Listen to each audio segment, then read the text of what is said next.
Chafetz Chaim, and we're on page 59. And today we'll learn Sefer Shemiras Halashon, title Claims and Counterclaims. So it says, Rabbi Yochanan ben Dechavai said, do not distance yourself from equality that is without limit, and from a labor that is without end, which is very interesting, right? Just because you cannot finish, it does not mean that you should not start. Same with the Torah learning, right? When I remember many years when I first got into the Jewish bookstore and I saw all of these books, so I said, okay, forget it. Yeah, no, this is what happens when I go into like Beit Midrash and I see all these books. I'm just like, you know. Okay, but HaShem wants us to start, and He wants us to continue. Right. And it's not up to us how much we're going to do. I mean, we have to try as much as we can, and okay, continue. To what can this be compared? To someone who took water from the ocean and cast it into onto dry land. The ocean did not appear any less full, and the land did not become filled with water. The man grew frustrated.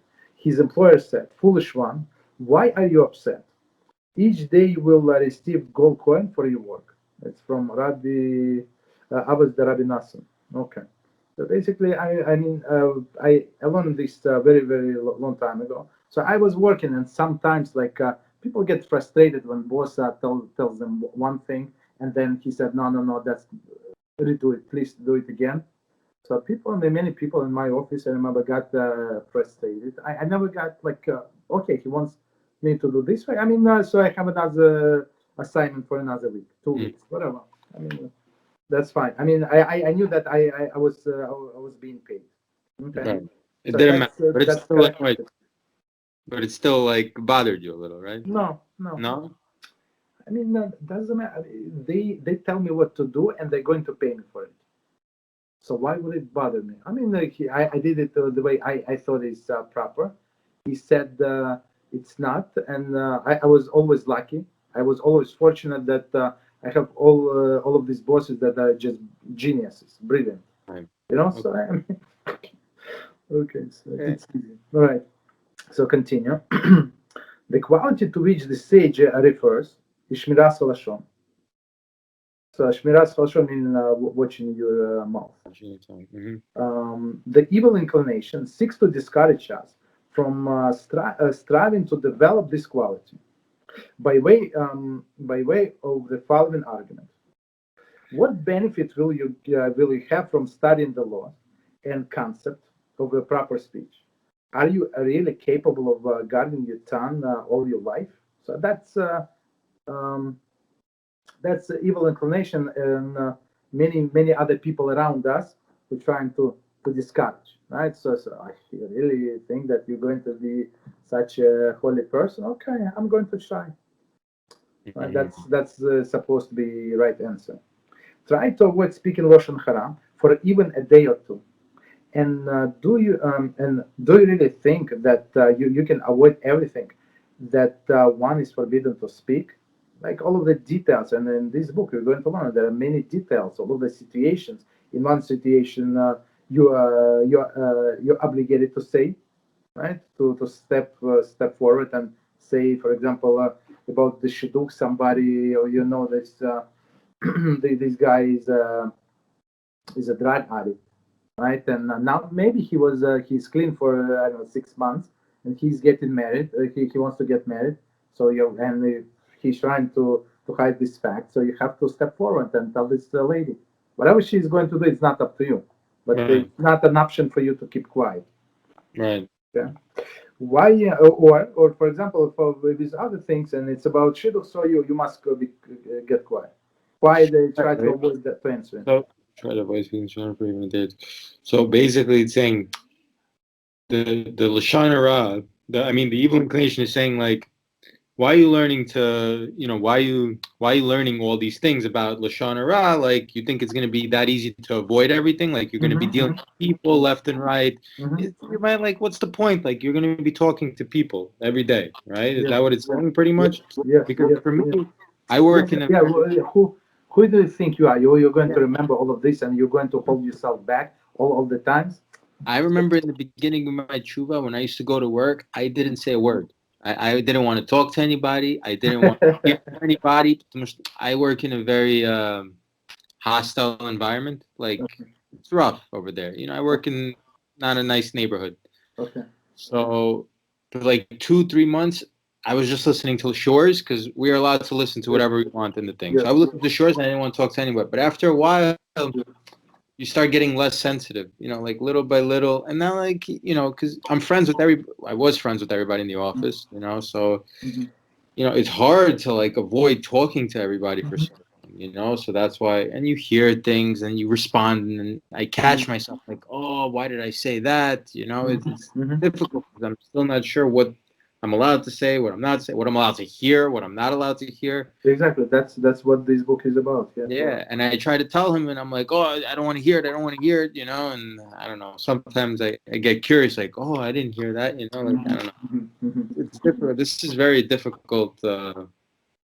It is difficult, but there is a reward for every time you tempted to say and you don't say, and you tempted to hear the end of the story, and then you pull yourself back. I don't want to. Okay. Why you are a man of the world? You have dealings with scores of people, exactly as you said, right? So I mean, how are you going to keep quiet, right? Don't even attempt to acquire this quality. It is simply cannot be done. So that's it's a Harais talking. God in what's done requires constant vigilance. It is when they say vigilance, meaning what? So even sometimes, as you just said, you sleep from time to time, but at least you know that you did something wrong. So that's a big step forward. So next time, so you would be more vigilant, and in this, at least in the same situation with that same person, you're not going to make the same mistake. So you would know like what people to avoid.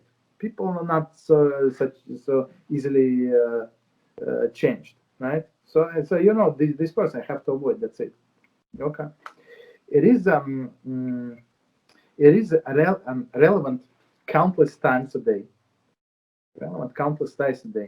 Every day of a person's life, and it applies to virtually every situation that can occur between man and his fellow.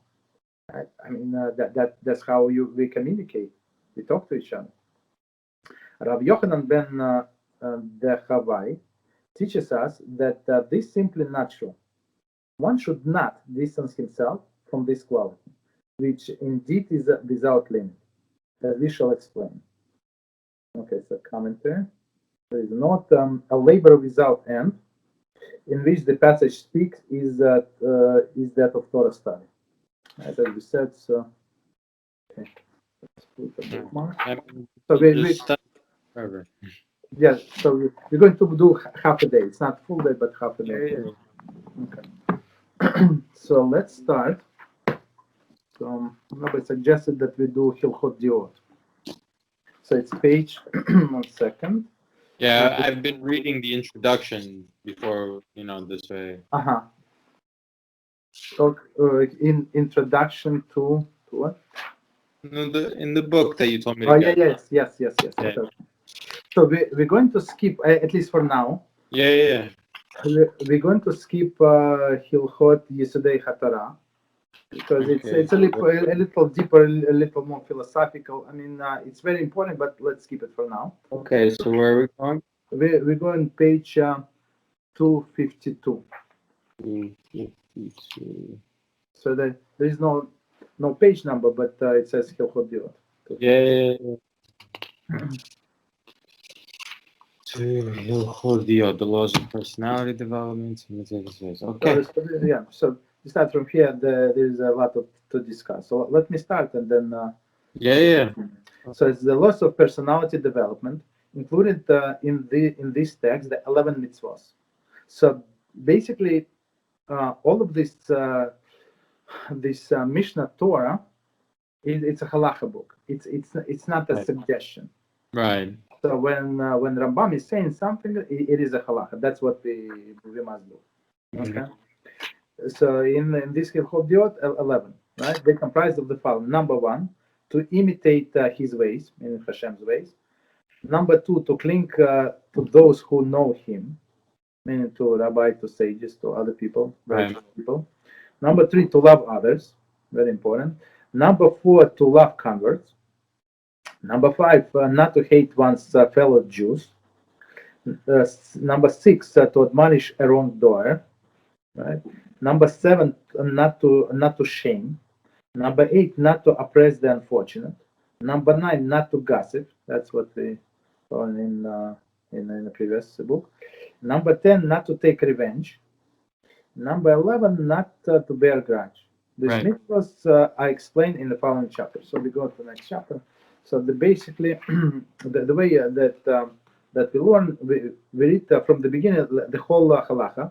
So chapter 1, halacha 1, from the beginning to the end, and then we go to the back. Then we go back and read like each line with a commentary.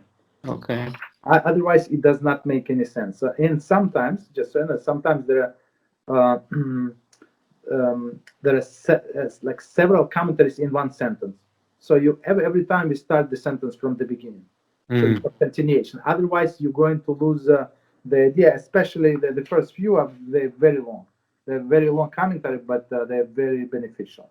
Okay, all right. So start us off, and I'll see how you do it, so I know how to review it after. Okay, so you want me to start one halacha? Yeah, start. Okay. After our class, after our class, I'm going to review it, and I'll know how to proceed next time. Okay. Okay, no problem. Sounds good.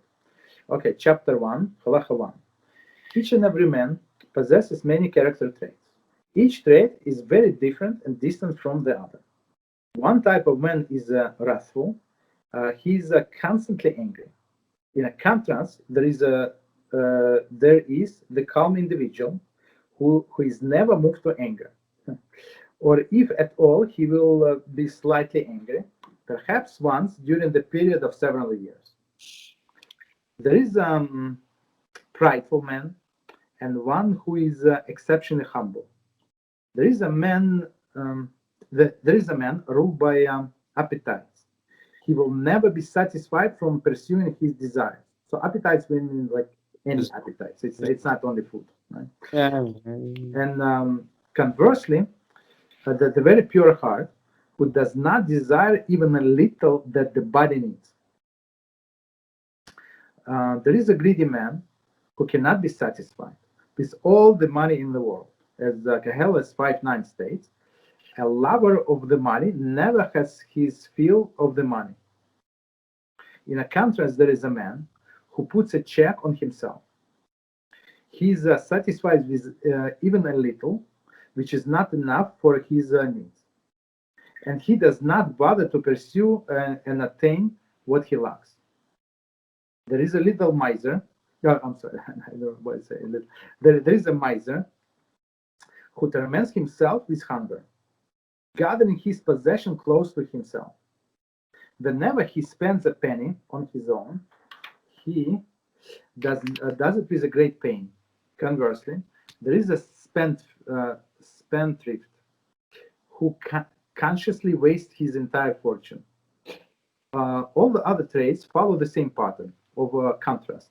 For example, the overly elated and the depressed. So overly elated, like it's all funny to him. He's always in a good mood. Okay. The stingy and free-handed. The cruel and the soft-hearted. The coward and the rash and the like. Okay, so that's it. We go to the beginning and we do the same with the commentary. So any questions, any comments? Just start. So far, so good. No. When are we going to read? I'm sure we're going to have. So just it's a normal to start. Okay. Okay. From the beginning, each and every man possesses many character traits. Each trait is very different from and distant from the other. Okay, commentary number 1. Many commentaries assume that Rambam means that there are many personality types, which he proceeds to describe. For example, an angry man, the calm man, etc. They quote various sources in support to this viewpoint. Among them, Brachot 58a, whoever sees the multitude of Jews recite the blessing.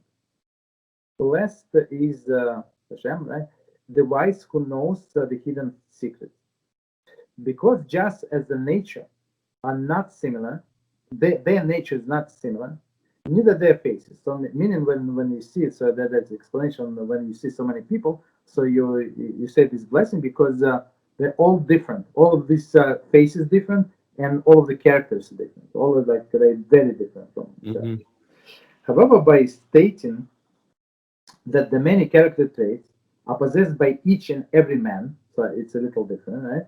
The Rambam is implying more than that there are people with different traits. So meaning one person have multiple traits, right? And they could be in different opposites, in up to like different extremes. Right. So somebody basically saying it's kind of like a person who is prideful can also be like not he's proud, but he's not cheap, right? Like he can have many traits, right? Like Exactly. it doesn't mean that he's all bad. It just he has this one trait that's bad. That's it. Exactly. So that's what our sages teach us. All of this. There is famous question. One this why this Rishonim sinners, right? Why they enjoy this life? So Hashem has something to pay them for, right? In their life, maybe they gave $1 to a homeless guy. Maybe they I don't know. They give some other tzedakah. Yeah. Maybe they put a tefillin once in their lifetime, right? By the koisel. Okay, continue. Though the Moren Novechim, the God to Perplex, volume 2, chapter 4, Rambam himself elaborates upon that idea. Here his intent is different. So Moren Novechim is more like more like a philosophical book, right? Here he's teaching us halacha. Basically, this is those are extremes. So just to draw a little roadmap, right? But you have to stick to the middle. Except a few things, I think few character traits, two, right? But otherwise, you have to stay in the middle. Mm-hmm. He's emphasizing the degree to which each individual personality is a combination of different traits. As you said, it's that just because he's angry does not mean that he's stingy, right? Which may be unrelated and even distant from each other. Okay, all of these character traits. Okay, anger, generosity, and modesty, for example, can be found together in the same person. Anger, generosity, and modesty. Much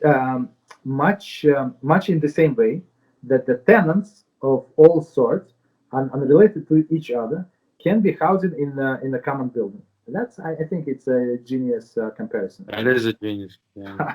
They if you ask them where do you live, they're going to give you almost the same address. The only difference is apartment number, but otherwise all of these things are the same. Yeah. You understand? But they are as different as they could be. To illustrate these traits, Rambam employs concrete examples of extreme personalities, so that the contrast can be appreciated more easily. So yeah. Okay, so we go back and continue after note number 1. Mm-hmm. One type of man is wrathful. He's constantly angry. In a contrast, there is a calm individual who never moved to anger. Number 2. Obviously, anger is obviously anger of passivity, and not a second. Or passivity. I apologize. Obviously, anger or passivity are not these individuals' only traits. Surely they share full spectrum of human emotions. However, in these individuals, these traits are most prominent. Right? See Halacha 2, chapter 2, Halacha 3, for further discussion of the anger. And that's what people make a mistake with. So they identify people by one of their traits. Right? So the guy is angry. So of course, maybe anger is the most noticeable of his character traits, but it's not the only one. Okay, so let's do from the beginning. In a contrast, so this sentence from the beginning. In a contrast, there is calm individual who is never moved to anger, or if at all, he will be slightly angry, perhaps one during the period of 7 years. Continue. There is a prideful man, and the one who is exceptionally humble. Okay, exceptionally humble, number 3. Chapter 2, Halacha 3 also deals at length with the contrast between pride and humility. Okay, so that's actually one of the exceptions. From pride, you have to go like all the way to the opposite extreme. Number 3. Okay, continue after number 3. There is a man. there is a man ruled by his appetites, and he will never be satisfied from pursuing his desires. Commentary number 4. Kahelet Rabbah 134 states, no person will die having accomplished even half of that desire. So I'm sure that he heard it many times. Right? So no, one more time. No person will die having accomplished even half of his desires. So I could have done this, could have, would have, and stuff like that. Right? This statement is difficult to comprehend, since there appear to be many successful individuals who achieve their desires. Nevertheless, their accomplishments do not mean that their desires will have been satisfied. Right? As if you listen to Rabbi Reuven long enough, so he said it many times, especially in the olden days. So especially in a story when he said when he made $1 million or 1.5 million in 1 month, and everybody said like, what is next? You're going to retire? You're going to this, that? Or you're going to party? He said, no, I'm just working. Going to continue working. Oh, Rabbi Yaron. Yeah. Right. So it's the thing. Yeah. That's how I grabbed the sentence. It's like no person will die having accomplished even half of what he did. It means like, you know, I mean, to me, it seems like no matter what you do, even half, quarter, or all of it, like your life isn't over. Like it's not something you're going to take with you, you know, like in a way, like when you die, like, you know, it's not like that's it. You accomplished half of what your goal is, and that's it. Like no, what's up? Here we're talking about money. Right.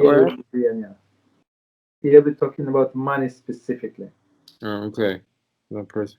So desires. Well, I don't know. I thought it was being general, like with everything. No, but then said no person died having accomplished even half of what he desires. Okay, the statement is difficult to comprehend, since there appears to be many successful individuals who achieve their desires. Nevertheless, the accomplishment do not mean that their desires will have been satisfied. Right. As the Medrash continues, a person who possesses, so it's continued business, 100 silver pieces desires 200. One who possesses 200 desires 400. Desire itself is never satisfied. Instead, it puts a person on a constantly moving treadmill with ever-increasing aims.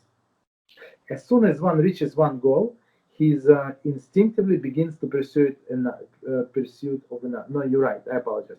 I think, I mean, the example, yeah, I just remember the example.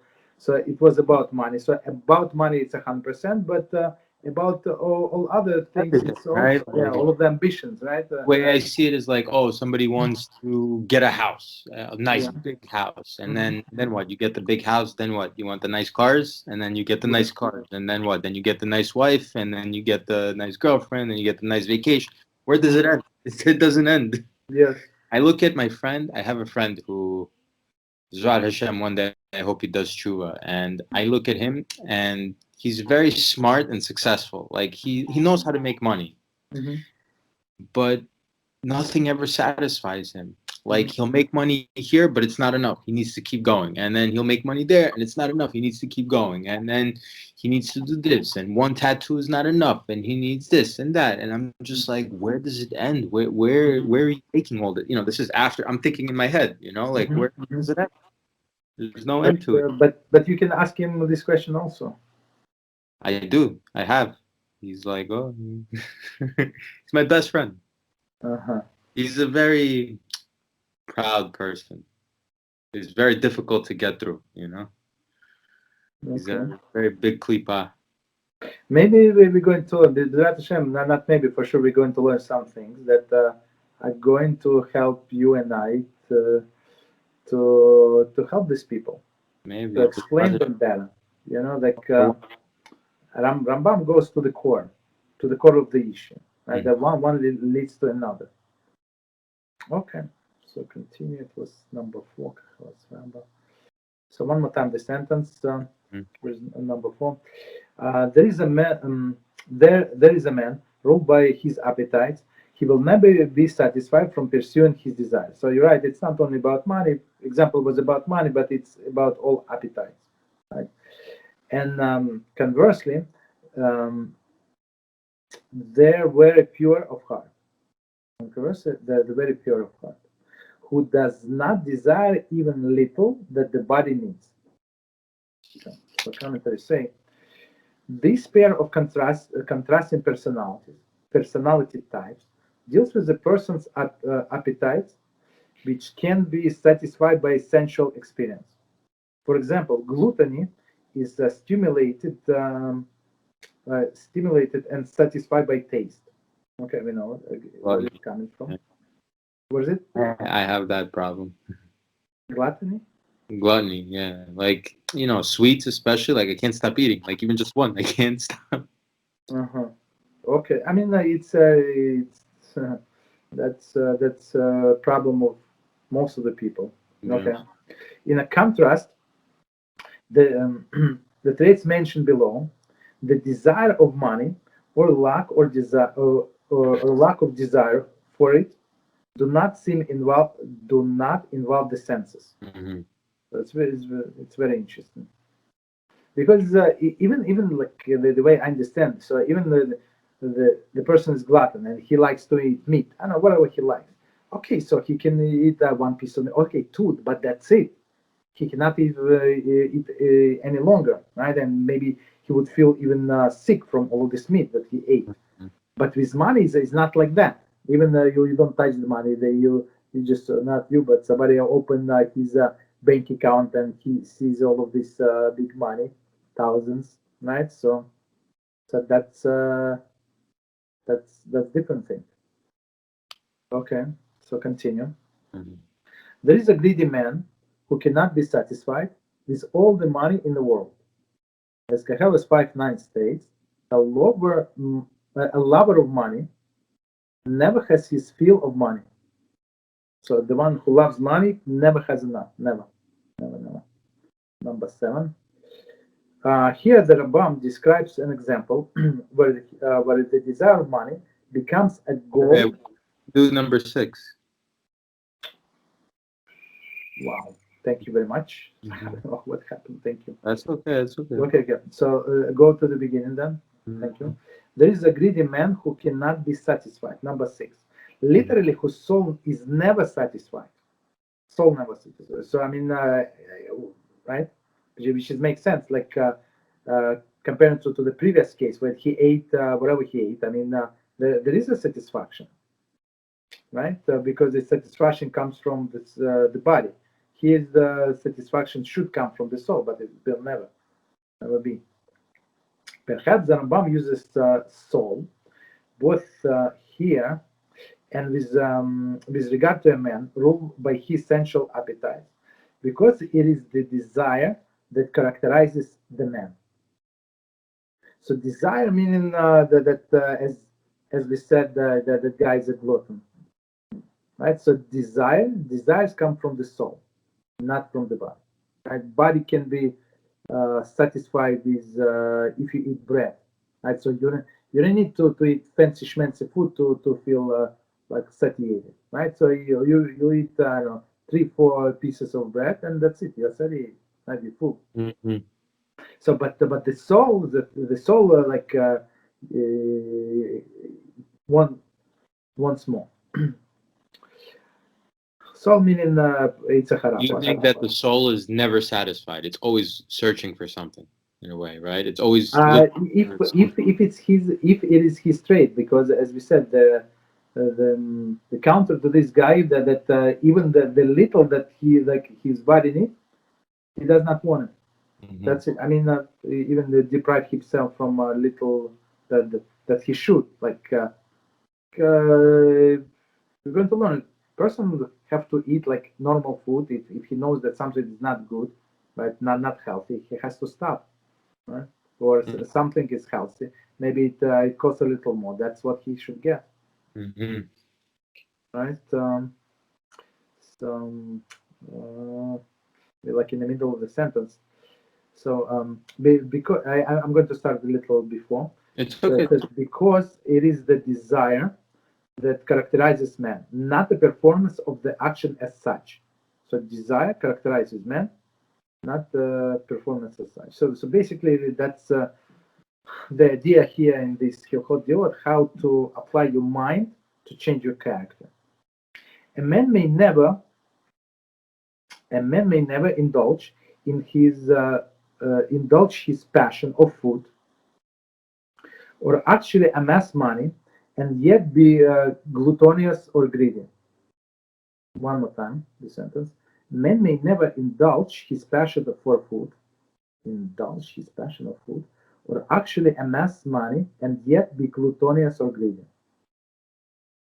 Though in practice, So he's saying basically, is he saying that even though a person will never get the amount of money that he wants, or will never get the food, or will never get the food, or he won't have that passion for food, he can still be gluttonous or greedy, right? I understood a little differently. How did you understand? Okay, so so let me read it again, and I'm going to tell you how I understand. A man may never indulge in his passion for food,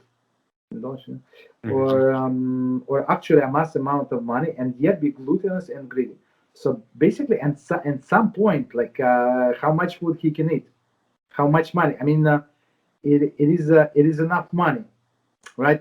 For example, he has his apartment, right? He's living in apartment. Let's say, or he paid off this apartment, whatever. Like Right.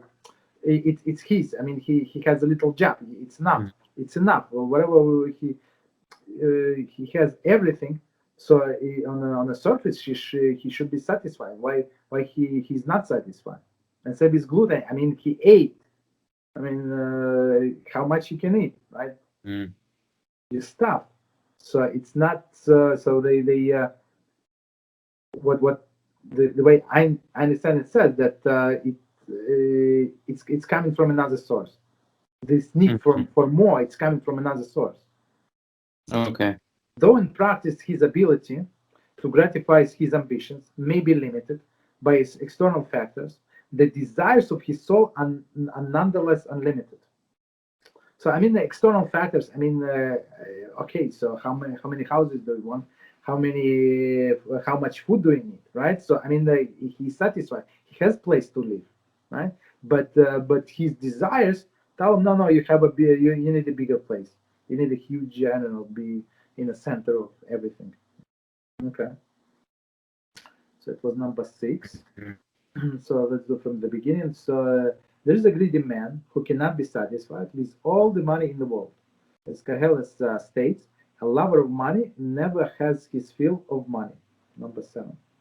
Here the Rambam describes an example where the desire of money becomes a goal in itself.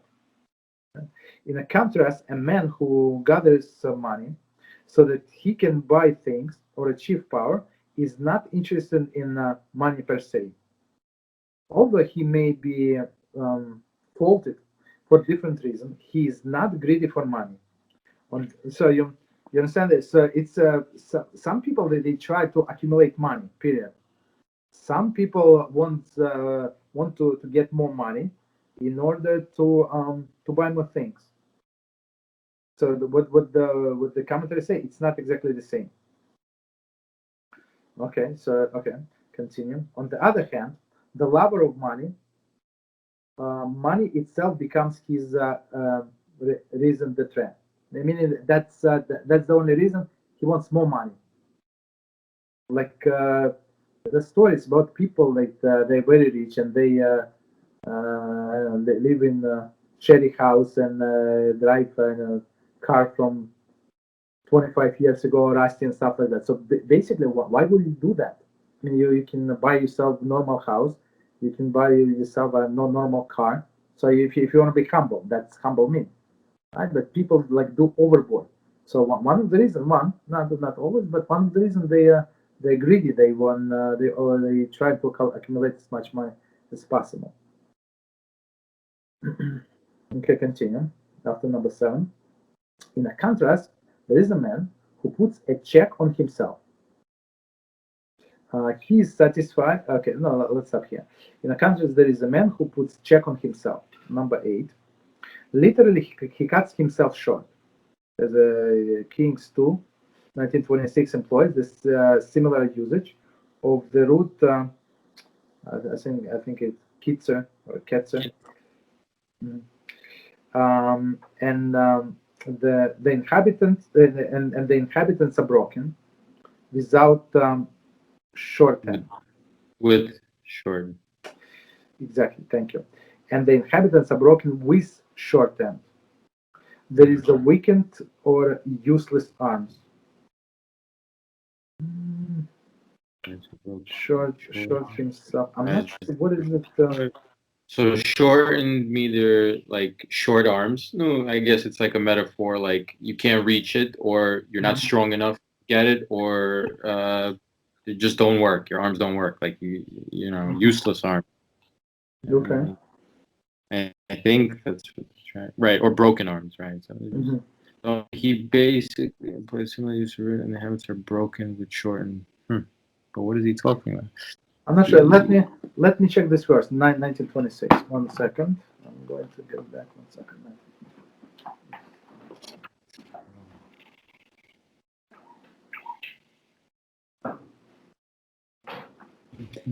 Are broken. I don't even remember what is it about. 1926. Sometimes when you see it in a context, it's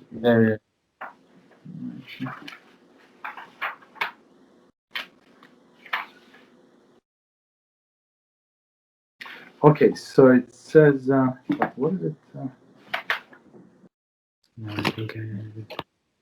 Yeshayahu's encouraging prophecy. Okay, so it's Yeshayahu is talking. Okay. Okay, so it says the inhabitants were short of power, crushed and ashamed. They were like a herbage of the field and grassy vegetation, like the grass on a rooftop, like the stalks wind blasted before standing full. So somebody's broken, somebody's crushed. Okay.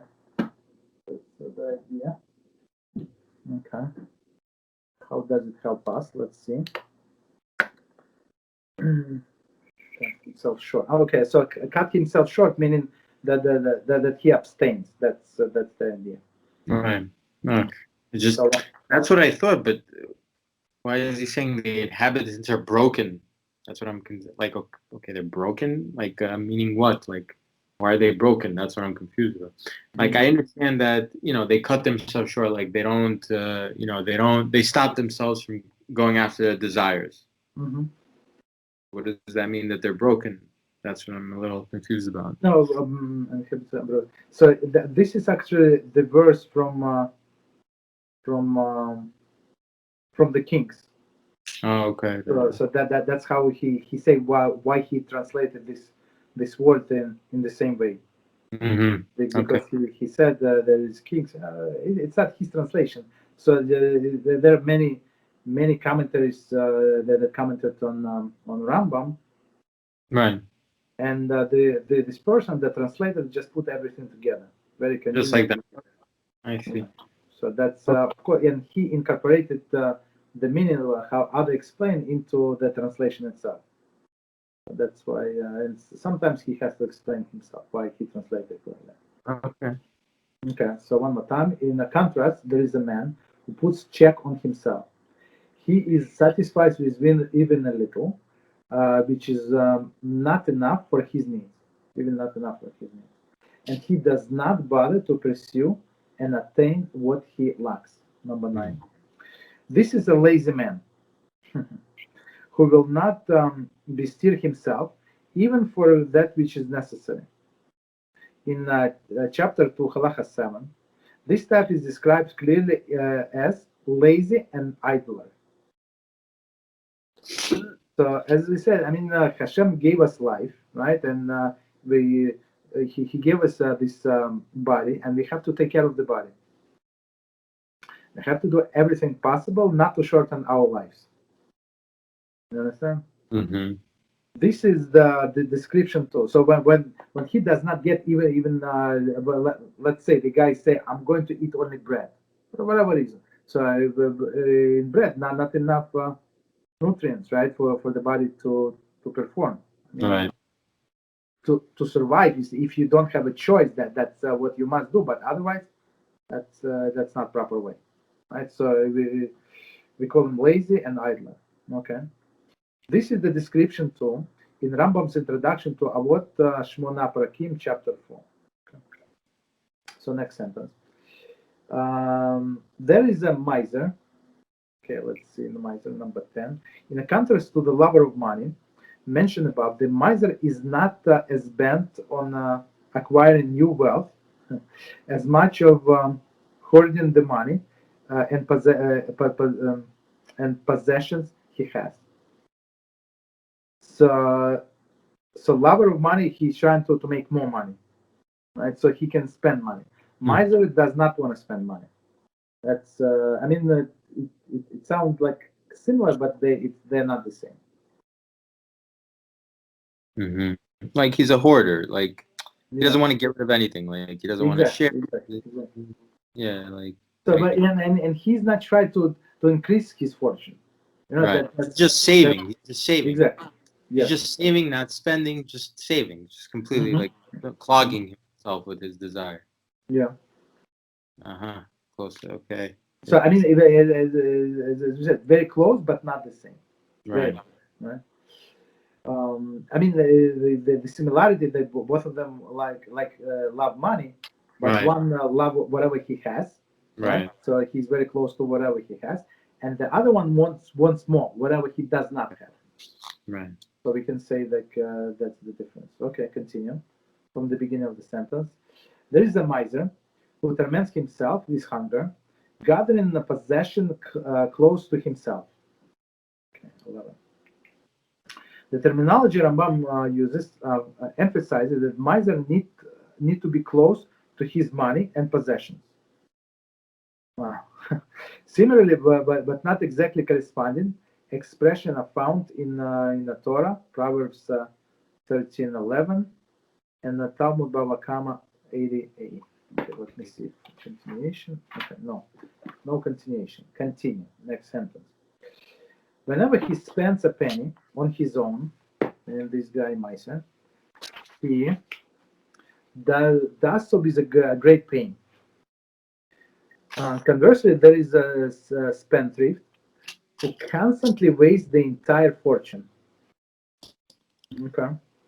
In Hulin 84b gives example for such a behavior: wearing linen clothing, using glass utensils, and hiring workers without supervising them.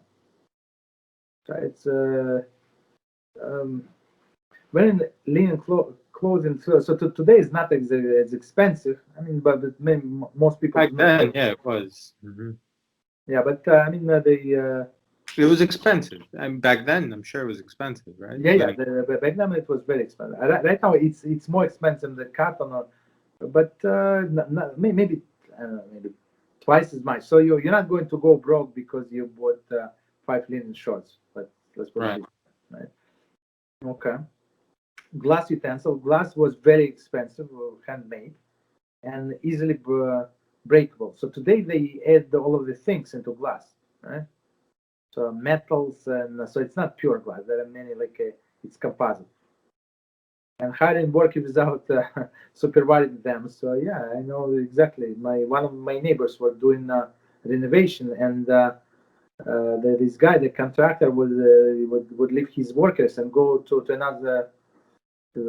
another work site. So they were drinking coffee like 6 hours a day. You understand? So it's of course he paid him salary, but they knew whenever he would come back, so they would work a little and make a lot of noise in the neighborhood. But otherwise, it was way waste of money. Okay. All other trades follow the same pattern in a contrast. For example, the overly elated and the depressed. Number 13. Rambam is not referring to the average optimist and pessimist. Right? It's not. Rather he described personality who would give a grip on reality, who would not give a grip on reality. Meaning when he's too happy. Right? I'm not sure how to read the Veinum. Not sure. Is a term when is the use for the bereaved. Onain then. Okay.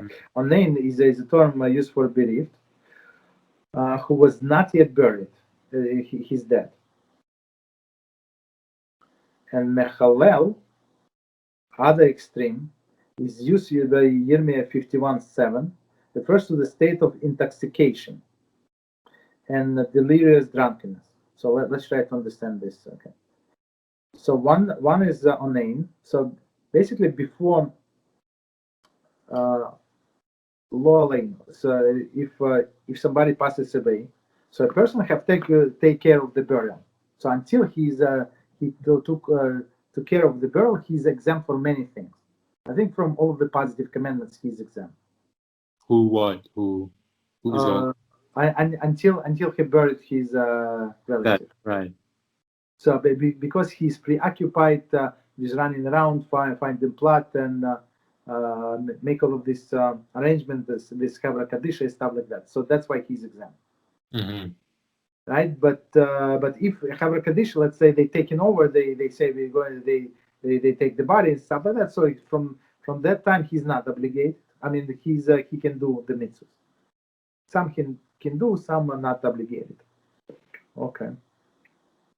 So meaning that the person cannot be like all his life like he's preoccupied with burial of his father, right? That he does not know what to do and where to run, and he's so depressed, right?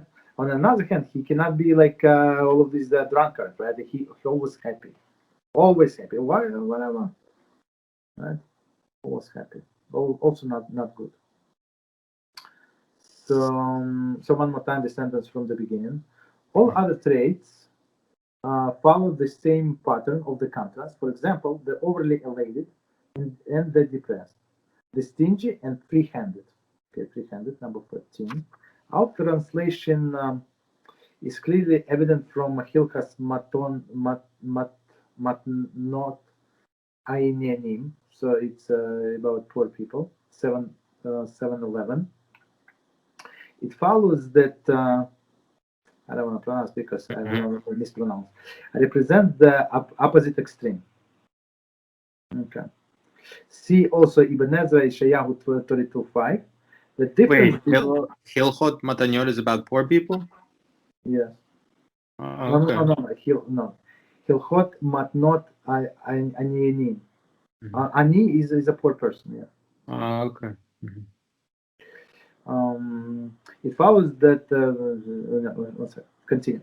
The difference between this pair of traits and the miser spendthrift pair mentioned above is that the latter refers to the person's conduct toward himself, while the former refers to the conduct with regard to the others.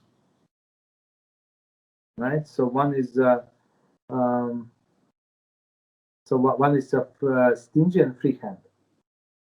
Right, so he's stingy to himself. Right, so miser is maybe stingy to the others, but he's not stingy for himself. For himself, he's going to get I don't know, whatever the 5-star dinner. But for others, he would give them an apple and say that's very helpful for you. Right. It's very good for you to eat apples. Right, so that's the miser. But stingy, he's even stingy to himself for himself. Right. The stingy may, unlike the miser, may spend money for his own needs. Okay, so it's opposite. I apologize. The stingy man may, unlike the miser, may spend the money for his own needs, but is tight-fisted when others are concerned. So it's opposite what I said. Okay. By the same token, the free-handed man need not necessarily indulge himself. Free-handed man need not necessarily indulge himself. Right. So somebody who gives money doesn't spend on himself, but he likes to give out money on others, right? That's what I'm trying to say. Okay. Though he's generous, given charity. Right. So it's not like he spends on himself, but he spends and gives charity. Okay. Though this may sound praiseworthy, when taken to extremes, it can also prove dangerous, because a person may hurt himself in the process of giving excessively to another. See Lechem Mishneh. So basically, we have that's why we have this limitation in halacha that we cannot give more than 20%, unless person is exceptionally rich. So otherwise, we will not. And our sages explain why not, because if he gives away more than 20%, there is a big chance that tomorrow he also going to be in need. Right. So they say we hardly can keep up with these poor people. Now you're going to send us yourself also. Just give 20% and not be poor. Okay. So one more time. So we can start after number 14. The cruel and the soft-hearted, right? The cruel, soft-hearted, the coward and the rash and the like. So number 15. We find longer treatment of the personal characteristic in Rambam Shmona Prakim, chapter 4. Actually, just recently the Shmona Prakim. Very interesting. Okay, so. Okay. So how much time we have, or we stop here? Yeah, let's stop here. I want to review this, and then we'll continue next week. Yeah, and then we'll see how it goes. But so far, I like it like this. Okay, HaShem. Very happy. All right. Shkoyach. Thank you. Thank you.